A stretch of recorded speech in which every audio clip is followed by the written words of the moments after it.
शीर्षक। धान की खुशबू। करीब 150 साल पहले एक छोटे से गांव में रामू नाम का गरीब किसान रहता था। उसके पास बस एक छोटा सा खेत था जिसमें वह अपने बूढ़े बैल के साथ दिन रात मेहनत करता। खेतों में पानी भरने के लिए वह नहर से अपने हाथों से कच्ची नाली खोदता और धान के पौधों को सीधी कतार में लगाता। बरसात का मौसम था। आसमान में काले बादल छाए हुए थे और मिट्टी से आती भीनी भीनी खुशबू पूरे गांव में फैल रही थी। रामू नंगे पैर कीचड़ में धंस कर काम कर रहा था।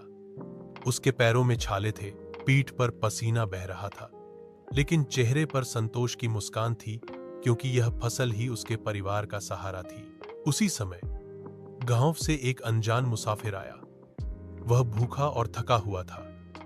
रामू ने अपने खेत का काम रोककर उसे अपने घर चलने का निमंत्रण दिया।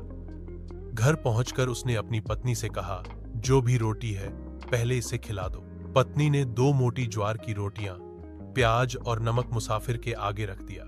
मुसाफिर ने तृप्त होकर खाना खाया और जाते जाते रामू को आशीर्वाद दिया। तेरे खेत कभी बंजर ना हो और तेरी मेहनत का फल हमेशा 2 गुना मिले। कहते हैं उस साल गांव में जहां कई खेतों की फसल बर्बाद हो गई, वहीं रामू का खेत लहलहा उठा।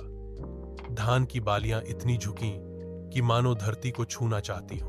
अगर आप चाहें तो मैं इस कहानी को और भी पुरानी 200 साल पहले के दौर के असली ऐतिहासिक माहौल में डालकर लिख सकता हूं, जिसमें उस समय के कपड़े, औजार और गांव की बोली भी शामिल होगी, ताकि पढ़ने में ऐसा लगे जैसे आप उसी दौर में पहुंच गए हों। क्या आप चाहते हैं मैं उसे ऐसे ऐतिहासिक अंदाज में लिख दूं